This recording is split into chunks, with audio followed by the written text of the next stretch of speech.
So I grew up in Ararat in country Victoria. There is no snow, definitely no bobsleigh training facilities in Victoria, let alone Australia. And yet somehow I ended up competing at the Winter Olympics in bobsleigh. And I think that is pretty damn amazing. So here is a journey on how I got there. 8th World Cup start for Sarah Blizzard. The Australian duo here kicking off our race. And look at the momentum. 5th best speed. She's absolutely flying. I do think those are tears of joy. I think they are celebrating their Olympic dream.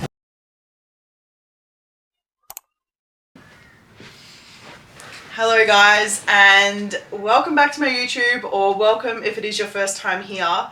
I'm super excited because I have decided to do a series on pretty much my journey from track to ice, from when I was a sprinter back in Ararat in country Victoria all the way through to the Winter Olympics in Milano Cortina. I think it's a pretty unique journey, and I've decided to do it as a series, talking through kind of like each key part or key period of my life, because otherwise it's going to be some crazy long video and it's not going to be very interesting. So I've decided to break it up and just talk through each important period of my life and how I ended up at the Olympics. And I think in my journey, there was definitely some luck. There was a lot of risk taking. There was a lot of opportunities that just worked out. There was a lot of hard work and a lot of support from family and friends and everyone involved. So I think, again, it's a pretty unique story. So we're going to start off with the first episode, which is the origin, how it all started back home in country Victoria. So I grew up in Ararat. There isn't a lot there.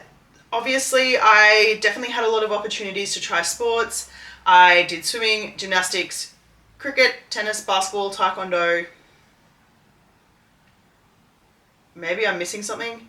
I did a lot of skiing growing up as well, so I was very fortunate to be exposed to snow in Australia and go there every year. I also did my ski instructor's course when I was 15 or 16. But before we get to any of snow talk, basically, growing up I tried all these sports, and honestly I just found it really hard to stick to anything. I didn't really love anything. The team sports I struggled with the kind of people that were in them. I just didn't really get along with the girls. I just didn't fit into that kind of group. Tried, like tennis, if I hit a backhand it would end up 2 courts across. Cricket just wasn't it. Gymnastics, everyone started doing flips and I couldn't do flips. So none of those sports really worked out for me, but eventually I got into track. Basically how that worked was I had made it to like the next level of school sports, and I went to buy some new runners, or my mum went to buy me some new runners. I was pretty young, I think I was about 12 maybe, and the owner of the shop, he ended up being my first coach, but he was like, oh, I train runners, right? Like I train people to sprint. Would you be interested? And I don't know what I said. Apparently I didn't really get into it at the start, but obviously eventually I did. And I stuck with athletics for 9 years. So it was a really big part of my life. And it actually kind of still is in a way. I'm still very involved in some events and very heavily following the athletic world as well. So one of my main events was the pro running in Australia, which is running on grass with handicaps.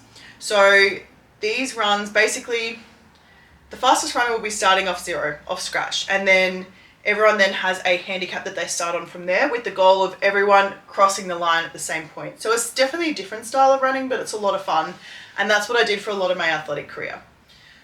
The biggest race that I've competed at, bobsleigh aside, was the Store Gift. So the Store Gift is a very famous foot race in Australia. It is Australia's richest foot race. It has so much history behind it. It is such an amazing event, and it's 20 minutes from my hometown as well. So it was like my hometown gift. So this event, it does mean a lot to me as well, and I have had some amazing performances that I'm so proud of there as well. But one of my proudest things as an athlete is I am a 4-time finalist there, but there were 4 finals in a row. So I am currently the only person, male or female, to have ever made 4 gift finals in a row. So I'll claim that. I haven't won it yet, which is a little bit heartbreaking. Maybe one day, you never know, but that's kind of how I got into athletics, was through all of this gift running. Eventually that moved into, school sports going well and moving up to nationals. So I did do a junior nationals as well. And then eventually when I finished school, I moved to Canberra for university, and that's where I started doing more track stuff. So my time started coming down. My fastest time I ran was an 11:98. That was my fastest legal time. And then 200 wasn't really my event, didn't really work, but the 120 meter distance, which was that gift event, was always my best event by far. I would come home flying. So I did a lot of that through the years. Again, 9 years in athletics, and eventually I had some injuries that kind of were making it pretty hard. And I tried, I just kept working every season, and my performances weren't necessarily getting any better. And I just, in the end, wasn't absolutely loving it the way that I used to. In saying that, I didn't really have a plan to do anything else. That was what I wanted to do, was athletics. And then I was in the gym doing rehab on my hammy, so I was doing a bike session. Bike sessions are always associated with rehab, so that was not fun. But doing a bike session to rehab a hammy tear, hammy strain, it was never really diagnosed. But my coach came up to me on his phone and was like, "Hey Blizz, would you ever try bobsleigh?" And I was like, "Oh yeah? Like, what are you talking about?" But like, yeah, why not? And then, yeah, he goes away and he comes back, he goes, "Oh, because they're looking for people." I was like, "All right, like who's they?"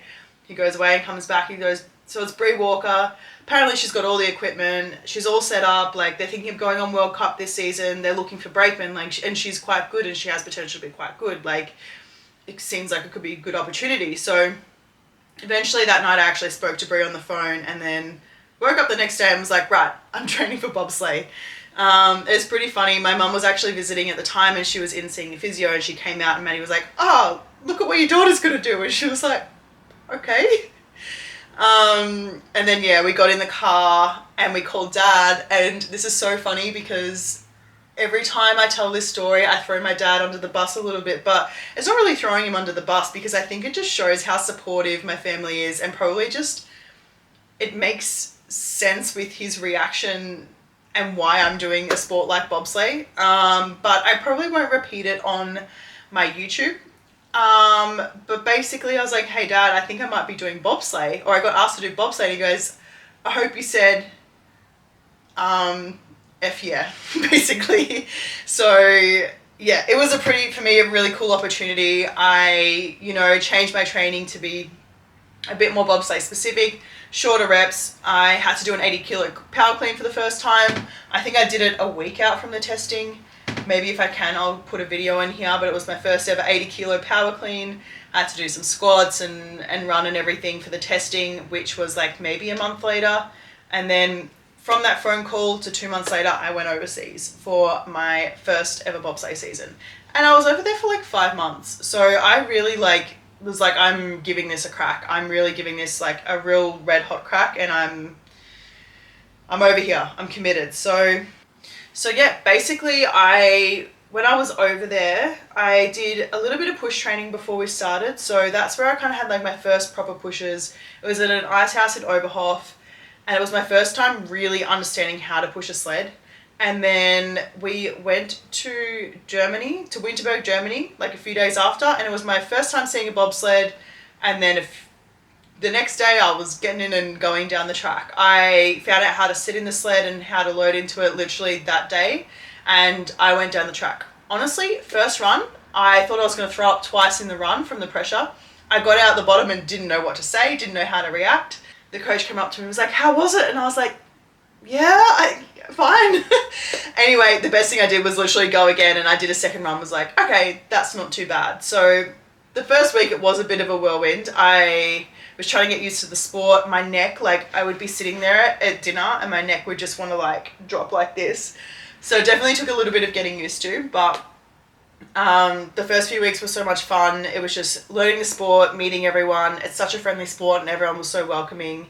And yeah, it was so much fun getting into the sport. And then basically from there, I just built up over the years. So that season, it wasn't my best season. I wasn't as strong as I probably needed to be or as fast, but I got a lot of experience, which was awesome. And then the following year, I actually did a full World Cup season with Bree, and we had some great performances. We had a lot of top 10s, which was so much fun. It was just us two, and I feel like at that point I really started improving. Like the more races I had, the more I was improving. And I was like, all right, this is it. I'm doing this. I love this. I'm going to qualify for the Olympics. I think in my first season, I was like, I want to go to the Olympics for this. But that second season, I was like, I'm going to be going to the Olympics, and my pushing was improving. So I was like, yep, we got this.